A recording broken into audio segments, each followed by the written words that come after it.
Hi hello guys, ಇದು ನನ್ನ weight loss ಜರ್ನಿಯ 3ನೇ ದಿನ ಆಗಿತ್ತು. ಹೇಗಾಯಿತು ಅಂತ ಹೇಳ್ತೀನಿ. ನಾವು ವಾಕ್ ಹೋಗ್ತಾಯಿದ್ವಿ. ವಾಕ್ ಹೋಗ್ಬೇಕಾದ್ರೆ ಒಂದು ಕ್ಯೂಟ್ ಪಪ್ಪೀಸ್ ಸಿಕ್ಕಿದ್ವು. ಅವನ್ನ ಕರೆದೆ. ಅವು ಬಂದು ಬಾಲ ಅಲರ್ಸಿ ಹಂಗೆ ಹೋಗ್ಬಿಟ್ಟು ನನಗೆ ತುಂಬ ಬೇಜಾರಾಯಿತು. ಆಮೇಲೆ ಅವರಮ್ಮ ಬೇರೆ ಗುರಾಯಿಸ್ತಾ ಇದ್ಲು. ಮತ್ತು BGS ಕಾಲೇಜ್ ಹತ್ರ ಹೋದ್ವಿ. ಅದು ಕಾಲೇಜಲ್ಲಿ ಗ್ರೌಂಡ್ ಇದ್ದೆ. ಆ ಗ್ರೌಂಡಲ್ಲೆಲ್ಲ ಒಂದು ರೌಂಡ್ ಹಾಕಿ 3 ರೌಂಡ್ ಹೊಡೆದ್ವಿ. ಅದು ಎಷ್ಟು ದೊಡ್ಡದಿದೆ ಗೊತ್ತಾ. ಆಮೇಲೆ ಮೆಟ್ಲುಗಳೇ ತುಂಬ ಒಂಥರ ನೋಡಿ ಕಾಣಿಸ್ತಿದೆ ಎಷ್ಟು ಆಳ ಇದೆ ಅಂತ. ಆಮೇಲೆ ನನ್ನ ಫ್ರೆಂಡ್ ಇಲ್ಲಿ ಮೆಟ್ಲಿದ್ದು ಬಾರೆ ಅಂದ್ಲು, ಮತ್ತು ಅಲ್ಲಿಗೆ ಹೋದೆ. ನಾವು 5:30ಗೆ ಮನೆ ಬಿಟ್ಟಿದ್ದು. ಅಲ್ಲಿಗೆ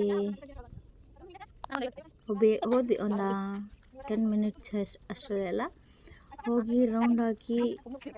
ಅದು ತುಂಬ ದೊಡ್ಡದು. ಆದ್ರೂ ನಾವು ಒಂದು ರೌಂಡ್ ಬರೋದ್ರೊಳಗೆ 5 ನಿಮಿಷ ಅಷ್ಟೇ ಆಗಿರೋದು. ನನಗೆ ಇಷ್ಟು ಬೇಗ ನಡೆದಿದ್ದೀವ ನಾವು ಅಂತ ಅನ್ನಿಸ್ತು. ತುಂಬ ಸೀರಿಯಸ್ ಆಗಿ ತಗೊಂಡಿದ್ದೀವಿ ನಾವೆಲ್ಲ, ಬೇಗ ಸಣ್ಣ ಆಗಬೇಕು ಅಂತ. ಇವಾಗ ನನ್ನ ವೆಯ್ಟು 65 ಇದೆ. ನಾನು ಎಷ್ಟಾಗಬೇಕು ನಾನು ಎಷ್ಟಾಗಬೇಕು ಅಂತಂದರೆ 55 ಆಗಬೇಕು. ಆಮೇಲೆ ನಮಗೆ ಅಲ್ಲಿ ಒಂದು ಸ್ಮಾಲೆಸ್ಟ್ ಹೂವು ಸಿಕ್ಕಿತ್ತು. ಅದು ಹಂಗೆ ವಾಕ್ ಮಾಡಬೇಕಾದ್ರೆ ಹಿಂಗೆ ನೆಲ ನೋಡ್ಕೊಂಡು ಹೋಗ್ಬೇಕಾದ್ರೆ ಸಿಕ್ಕಿತ್ತು. ಅದು ತೋರಿಸ್ತೀನಿ ರೀ, ಹೇಗಿದೆ ಗೊತ್ತಾ ಅದು.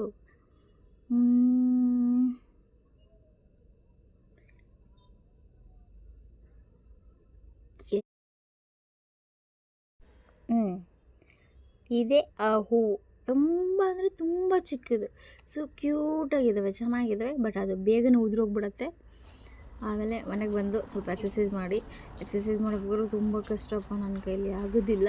ಬಟ್ ಆದ್ರೂ ಕಷ್ಟನ ಇಷ್ಟಪಟ್ಟು, ಅಂದರೆ ಇವಾಗ ಕಷ್ಟಪಟ್ಟರೆ ಮುಂದೆ ನೋಡೋಣ ಹೀಗಾಗ್ತೀನಿ ಅಂತ. ಸಣ್ಣ ಆಗಬೇಕು ಅಂತ ತುಂಬ ಅಂದ್ಕೊಂಡಿದ್ದೀನಿ. ಸಣ್ಣ ಆದಮೇಲೆ ಹೇಗಾಗ್ತೀನಿ, ಹೇಗೆ ಕಾಣಿಸ್ತೀನಿ ಅದನ್ನು ನನಗೆ ಕ್ಯೂರಿಯಾಸಿಟಿ ಇದೆ. ಈ ಕಾಲು ಈ ಥರ ಎಕ್ಸಸೈಸ್, ಇದಕ್ಕೆಲ್ಲ ಹೆಸರು ಏನಂತ ನನಗೆ ಗೊತ್ತಿಲ್ಲ. ಬಟ್ ಮಾಡಿದ್ದೀನಿ ನೋಡಿಕೊಂಡು ಕೆಲವೊಂದು. ಆಮೇಲೆ ಇದು ನನ್ನ ಬ್ರೇಕ್ಫಾಸ್ಟ್, ಇದು ಮಧ್ಯಾಹ್ನದ ಊಟ, ಇದು ನೈಟ್ ಊಟ.